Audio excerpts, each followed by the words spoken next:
Just coming in on 96, coming from Muskegon towards Grand Rapids, coming from by Coopersville. McDonald's was on our left, so we were just going down the freeway. I was going pretty slow, 35, 40 miles an hour, and I was in the right lane, and something said, get in your left lane, so I did. And I just was driving, and about 40, 50 feet ahead of me, I could see the truck jackknife across the freeway. So I had to make a decision because it was also another truck on the side of him in the snowbank. So I knew he had crashed, and I said either I can go into the truck. If I go to the left, I'm gonna go into the other truck. But it was a rail on the side, and I figured I'd take my chances by running into the steel rail. So I started doing that, thinking maybe I could stop the car in time, but it was also another car that was already there. So I crashed into him and the steel rail at the same time. And after that, I thought I was okay, but then a car crashed into us from the back.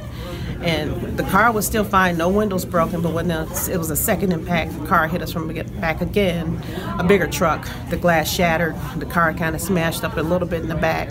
The front was totally damaged. My car was still running, so we had some heat for a minute. And about 5 or 10 minutes later, my nephew and I told him to look back and see if it looked like any more cars were flying our way. I wanted to kind of brace ourselves because we didn't know what to do.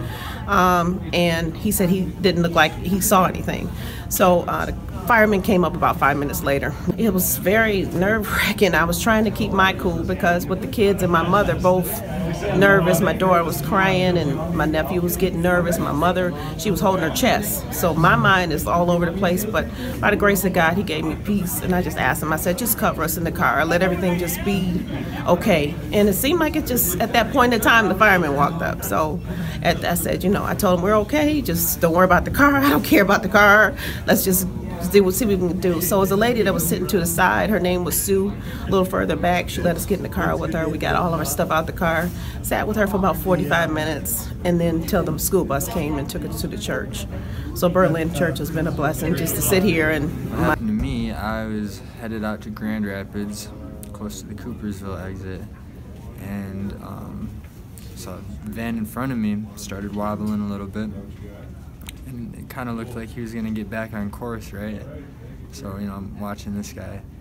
Ended up pulling into the left lane and stopping, so I hit my brakes, and I'm, you know, coming up behind him, started sliding, hit the e-brake so I could try and, like, stop a little better, but that just kind of made me start drifting. So at this point, I'm like, you know, I'm headed towards the car, and I'm like, dude, I'm either going to hit this car or I'm going off the side of the road. So, of course, I'll, you know, go off the side of the road. And it was actually pretty soft, so hoping that the car is all right. Seemed like it was gonna be, so I'm happy about that. Yeah, so I spent after that, I spent about the next 2 hours chilling in the car, reading my Bible.